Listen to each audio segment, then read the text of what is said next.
here today. I'll let me pass out. I got a couple copies of my book. But to be honest, I'm a big car enthusiast. What does that mean? I like to drive fast, like vintage cars, all that kind of stuff. And so I've got to be honest, when the invitation came to speak here, I thought the Rotary Club was a vehicle. It's a vehicle for good. So anyway, I'm still happy to be here, but anyway, I did a little look up on you guys after I said yes. Hey, a little embarrassing. So I'm going to spend a few minutes talking about the Cold War, the conflict between communism and democracy in the era between the Soviet Union and America. And then talk about the buildings, U.S. embassies that were built during that era, talk a little bit about the programming within those embassies, and then finish by talking about where they are now and what's happening to those embassies. So it's hard to exaggerate the fear and anxiety that existed during the peak of the Cold War. There were bomb drills, fallout shelters. Some of you may remember, I do remember the duck and cover, where you basically push your ass in the air and hope it didn't get in the way. But it was a way of life. I mean, it was there was a lot of commercials, there were a lot of warnings, there were practices, air raid practice, all those kind of things. But it probably peaked during the Cuban Missile Crisis of October 1962, which some of you may remember, where it was a blockade that helped resolve the issue with the Soviet Union.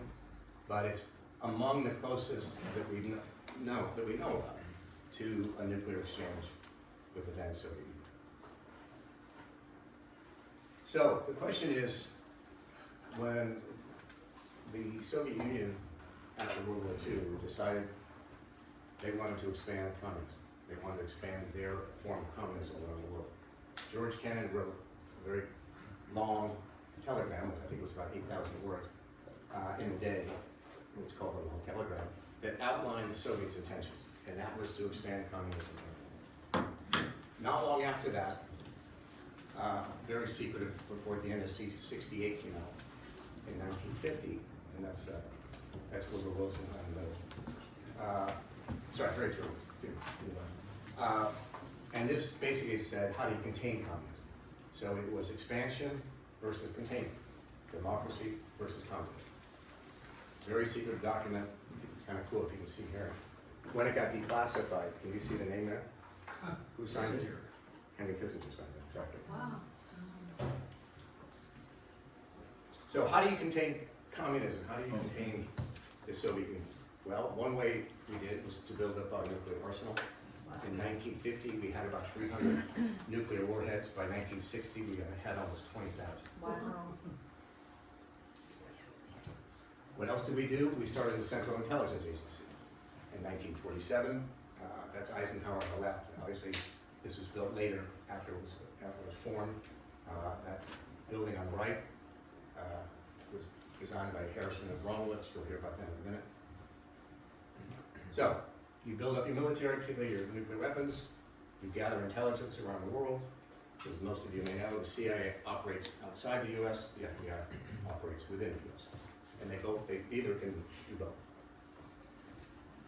What else did we do? We started something called the U.S. Information Agency in 1953. It was the largest publisher in the world for magazines and newspapers, the largest radio broadcaster around the world. It also managed the World's Fair exhibitions, which I'll talk very briefly about. But most importantly, in some ways, they managed the programming inside the embassies, which most people think the embassies were just for visas and diplomatic duties. I'll explain in a minute. So let's take a quick look at the Cold War Embassy Building Program, 1948 to 1962. Over 25 were built around the world. As you can see by this map, we, I think, strategically surrounded the Soviet Union. In particular, if you look at South America, what happened in Europe with Hitler and the Nazis during World War II, there was some concern that could at some point filter over into South America. So we were very focused on gathering intelligence, putting embassies in, and understanding what adversaries might do in South America. The architects, it's hard to describe today how pioneering this was for the US State Department to hire some of the greatest architects in the world. You may recognize some of these names. The local name, of course, is Edward Stone. He built one of the great embassies, I'll tell you about in there. But these are kind of the best of the best. This is what I wanted to mention. So most people, as I said, think embassies are for diplomatic purposes and going to get a visa. You can see here, so this is a consul, where you go get your visa. But if you see here, there's a library, and there's auditoriums. I don't see it here. I'll tell you. But anyway, so the U.S. had magazines, newspapers, and you could walk off the street and walk into the U.S. Library, U.S. Information Services Library. They also showed movies and TV reels. Basically, it was propaganda, not in the negative sense, but propaganda in terms of helping to convince hearts and minds around the world of the benefits of democracy. And how did they do that? There was no internet, obviously. There was hard copies of newspapers and magazines, but that was a way for people to learn about the benefits of a free and open society. This is a London embassy. So here's a view of some of the programming, as we call it in architecture world, inside the embassies, like very traditional kind of libraries and periodicals and newspapers. Auditoriums, again, for movies and newsreels and all those kind of things. But it was very big in art exhibitions. Some of the great abstract expressionists were exhibited early in the day, so this is early 60s.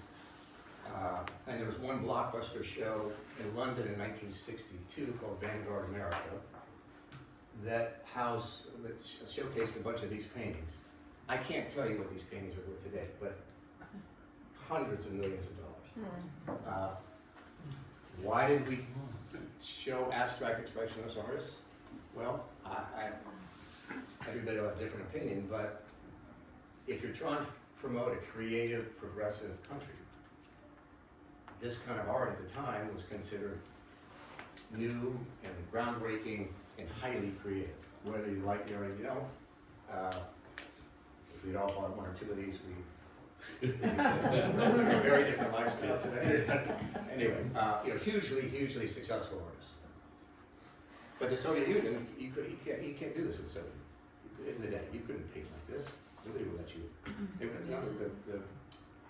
The government, the Soviet Union would never allow those kind of paintings out of the country. They never wanted them to be seen, even though somebody's painted them in their basement. They were doing very figurative cubism, so forth. And this is one I love. You remember Khrushchev in America? That's great. Really, that's great. Well, maybe not so crazy. That's painting sold 3 years ago for over $150 million. Who would have thought?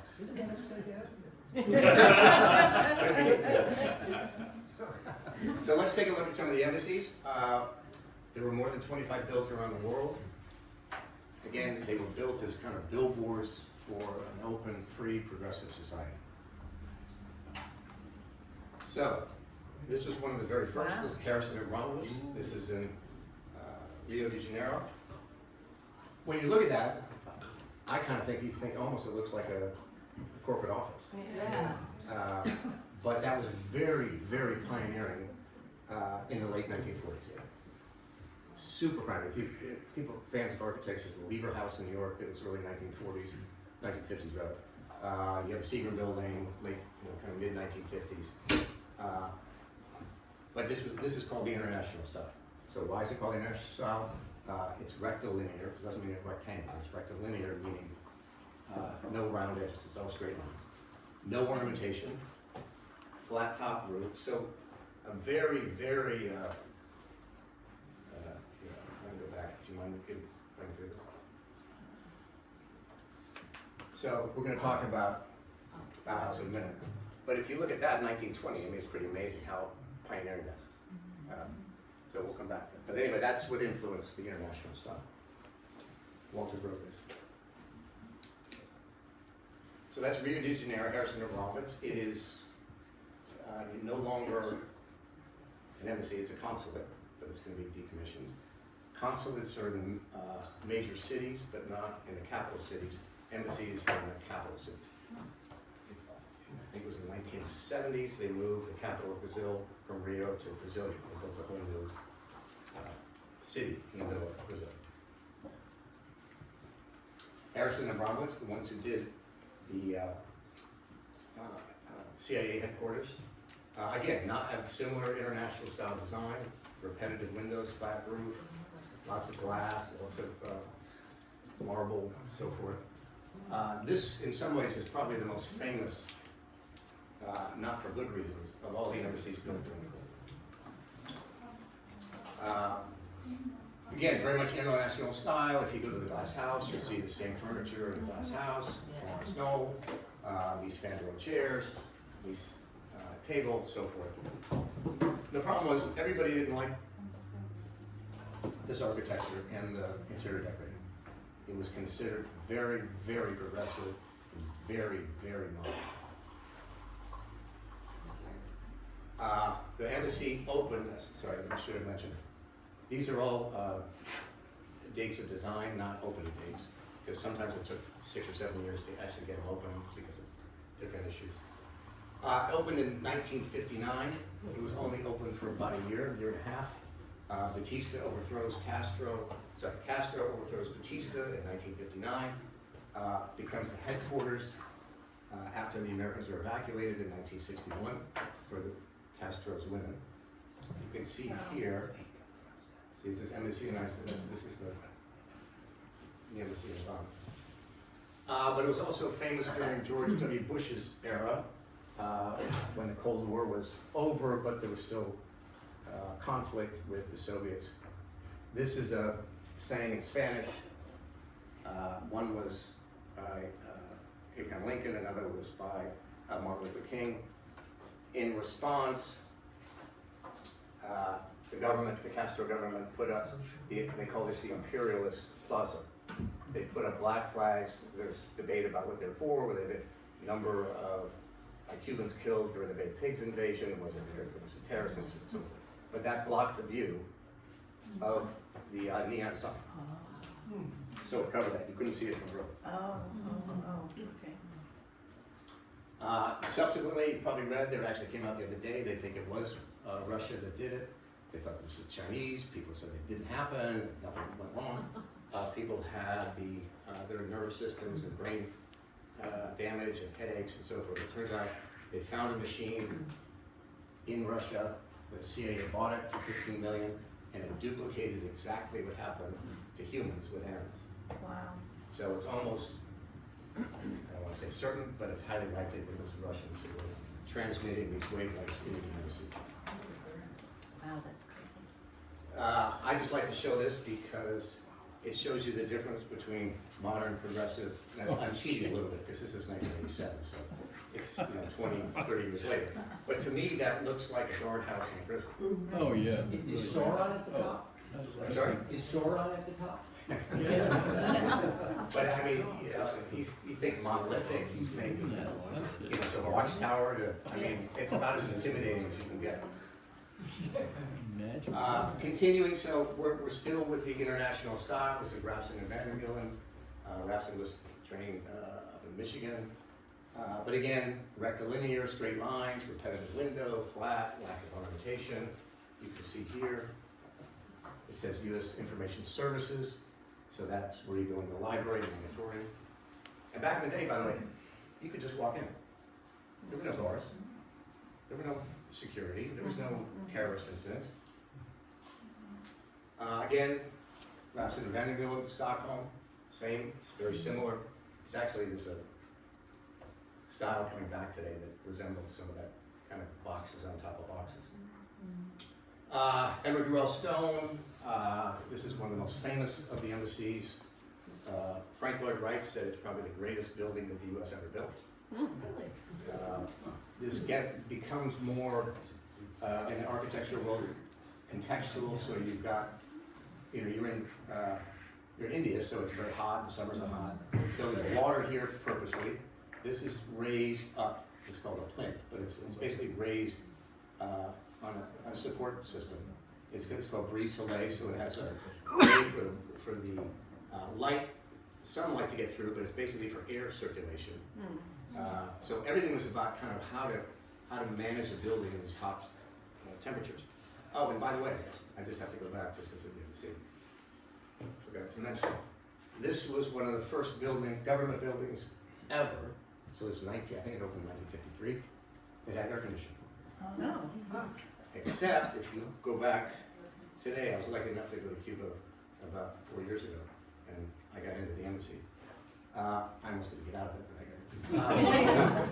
This whole top is now mechanicals. Obviously this is pre that, but the architects, are there any architects in the room? Good. Architects have a way of designing, but not thinking necessarily through the practicality of something. And this is a good example. This is on one of the more prominent streets on the water, gets sun all day long. Can you imagine how hot that gets with all those glass windows? And so they couldn't, the system they put in failed, they had to put in, it was a disaster. Now it works properly, but literally the whole top of the building is mechanical.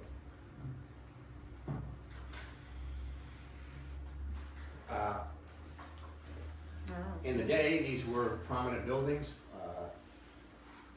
There's Ambassador Galbraith, obviously Jackie Kennedy. I think that's, what was Jackie's sister's name? I can't remember. Razzle? That's Razzle, it looks like, I'm not sure.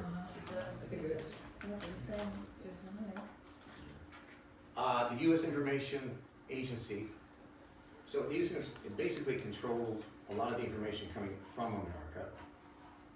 They also managed, as I mentioned at the beginning, they managed the world fairs around the world. So this was 1958 in Brussels.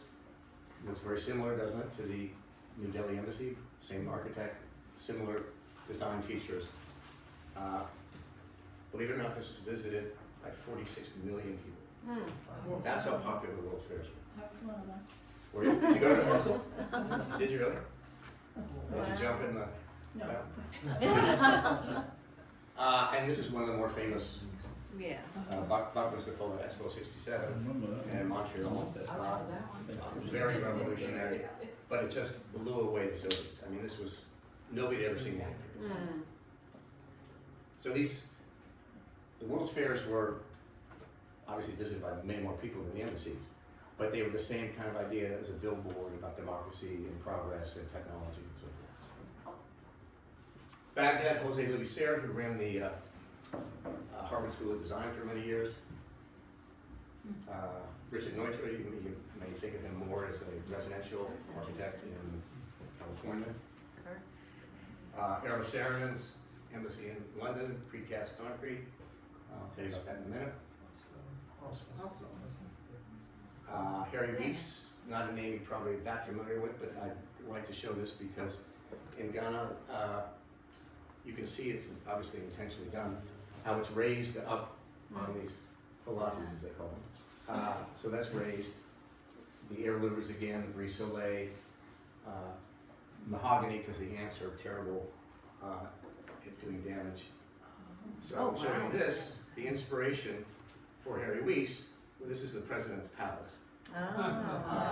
What he did was he flipped it over. Oh my goodness. Oh, that's funny. So if you look at that, the inspiration was and Oh, that's so respectful to interesting. the president's That's so own building. interesting. So you can get a sense here, this is the interior. I just think it's important to see how more water, a lot of airflow, trying to manage the climate. If you've been watching, this is Harry Weiss's famous building, or famous structure, the metro station. Athens, there's a debate between New Delhi and Athens about which are the most critically acclaimed. They're both pretty close. Walter Gropius starts the Bauhaus in 1919. Hitler and the Nazis closed it in 1933. Again, Gropius is responsible for that international style of architecture. This is obviously an international style, but he used the same entailed marble that was used in the Parthenon. And it's interesting, most people think Greece is kind of the birthplace of democracy. And the United States hired somebody that the Nazis hated, which was Walter Gropius. By accident? Probably not. But a beautiful, beautiful building. It's being expanded, renovated, but it's really a spectacular site. I'll go through it. London, only a few architects, Harrison Romwitz, and Sarahman built more than one embassy. These commissions were just spectacularly important for your portfolio. I mean, it's hard to imagine a more important commission. Those who've been to London, I'm going to talk about this in 1 minute. David, who were the people that decided who got the commission? Early on, there was no one except for the guy who was in charge of the buildings, the Foreign Building Office, it was called, that's changed its name, Overseas Building Office. It was kind of like fine, they didn't really know what they're doing. They used war debts from other countries to get materials, so in the case of Havana, we got guaranteed marble from Italy, because they owed us millions of dollars, and we said, no, hard currency you're not going to be able to get, because you're trying to rebuild your country. But if you've got materials that you will send us, we'll take that. So we used these early embassies, we used those credits and materials to build the embassies. It was very creative. Once the international style of those buildings became more public, there was a stronger reaction. And they put together an architectural advisory board, about 6 or 7 architects. But this is one of my favorite embassies. Why? Because it's on Grosvenor Square. When it was sold, I'll tell you in a minute, some people consider the greatest site building. The single greatest site building. I obviously can debate that. So, this baby right here, 37 feet in diameter, very controversial in the day. It was considered too domineering, too kind of aggressive. Turned out to become a landmark. Theodore Roszak actually built this up in the Hudson. It's anodized aluminum. Wow. Another local architect. This is in The Hague. Trapezoidal windows. You can see here. So here's the auditorium. Here's the library and then the office. So different entrances for different functions. I don't know if you've been up to New Haven, but if you get a chance to go by, it's really a spectacular repurposing of a building. Right? Yeah. For those of you who like preservation and so forth, it's really a very successful readaptation. That's today? That's it, yeah. It's a hotel. Right outside, it's in right here. Right off 95.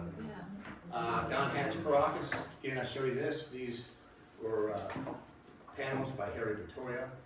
But again, the U.S. was doing not just architecture, but promoting modern art and art as it impacted people's opinions of America. That is now, well,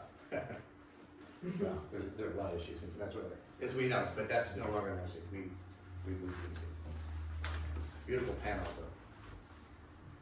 And guess who was the first U.S. president ever to visit Venezuela? Kennedy.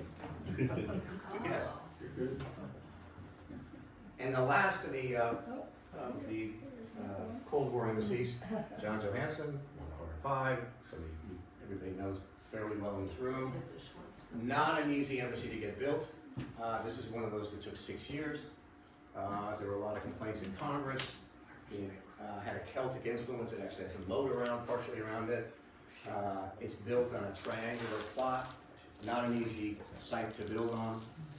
But one of the reasons Johansson built a circular building, he said, because he wanted the building to represent America in the way that that building doesn't turn its back on anybody. So very thoughtful. Rotunda in the middle. I mean, it's hard. It's 60 some years ago. I mean, very, very dramatic. And this is what I was talking about. This was Representative Wayne Hayes trying to get the building squashed. It took 6, 7 years. It went through 8 or 9, I can't remember, iterations. And finally, JFK had to write a personal letter to the, in the middle there, to the Representative Wayne Hayes. Wow. I guess when you write something like that, you probably don't fight it, right? You probably go, okay.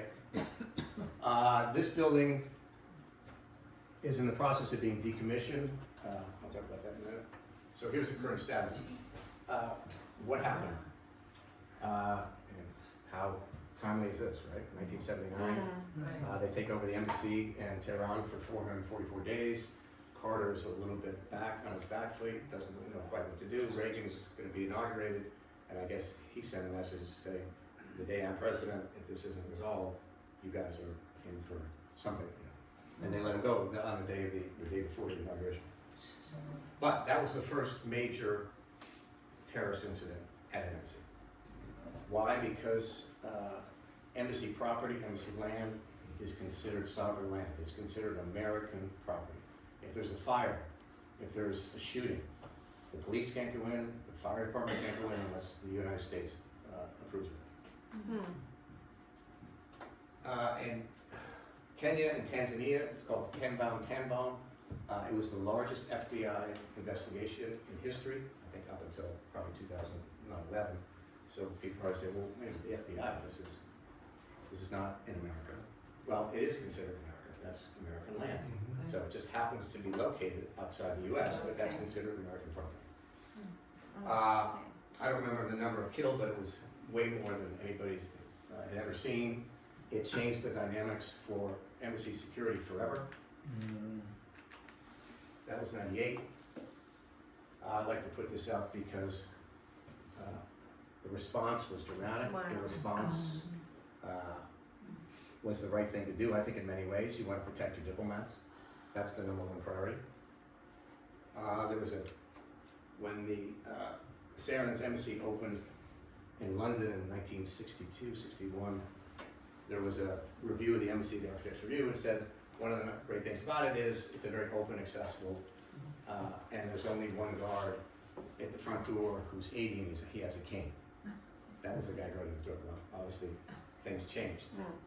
So how did they change? Well, we decided to build, they were called embassy bunkers, very high walled, very high secure, blast windows, pretty much anything you could think of to force a car delivered bomb. But we never had that before. Now we got to worry about drones, I guess, but different issue. To me, that looks like a prison. But it's a secure building. Yeah. What happened to the buildings are now being decommissioned and sold. Why? Because they were built to be accessible in dense urban environments. So the very reason they were built is the reason why they're kind of obsolete. You can't protect those buildings. They tried to protect the Saarland's building in London and they shut down streets, they had the bollards, the guards, and so another one. So of the 25 plus, only a handful remain as US owned buildings. Again, Rio's now a consulate, but the remaining 6 or 7, I think most will stay with the exception of Dublin, which they said they've already picked a site that they're starting construction. So 5 of them are landmarked. It's a very difficult process. You can't really landmark them until the US no longer owns them. Yeah. That's what happened in Oslo. Where are they now? So Baghdad abandoned, Soleil Serre, Karachi abandoned, London. So replaces a new one though. Well, Hotel now. there you go. Oh. I actually, when I was in London about 5-6 years ago, I walked around the corner, I guess it was 6 years ago, and I didn't understand that a grade 2 building, I thought you couldn't really touch a grade 2 building. They tore everything out of the building except for 3 facades. So there's a big thing in London called facadism, where they think it's okay to leave a facade and then do whatever they do behind the building. I don't think, in my view, as a preservationist, this is not a successful repurposing of the building. As you can see here, they added a floor. They got to keep the anodized American Eagle. And it's now a popular restaurant and hotel, and there's your Eagle. But as you can see, I won't get into all the architecture stuff, but see these windows are on proportion. These are not, and this is the floor that was added. So for me, it kind of ruins the. Aerocerans Oslo, this is on the other spectrum. This is a huge success on the cover of Architectural Record a couple of years ago. Actually, Laurence's husband worked on it, doing great preservation jobs in history. It's a beautiful private office now, but it has restaurants and space for the public to come visit. So here are the new embassies. I don't know if you guys remember Daniel Patrick Moynihan, but he was very outspoken for architecture and civic buildings. Oh, yeah, one end or something. Okay. This is the new embassy in London in Nine Elms. They call it the Ice Cube. It has a moat around it. I will tell you, the former U.S. ambassador to England, Jane Hartley, lived, which all U.S. ambassadors do, in something called Winfield House. And it's a building that was donated to the U.S. government years ago, but it's on 16 acres. It's one of the largest parks in London. Jane had a hard time getting people to meet her when she's the ambassador. Here. Why? Because this is 45 minutes to an hour outside of London. Oh. And Regent's Park is in the middle of London. So people could take them 10 minutes to get to a meeting at Winfield House as opposed to going here. And people would say, no, Jane, let's go to the restaurant. So it's modern. It may not be the most beautiful building, but it's getting back to creative, kind of progressive architecture. This is the new building about to go in Hanoi. And this is in Kinshasa. And again, a little more contextual, a little more local flavor. And finally, this is the new building in Brasilia that's replaced the old embassy by a studio gang, Jeannie Gang, who's, I think, one of the great architects. She happens to be female, but she's a great. Thank you very much.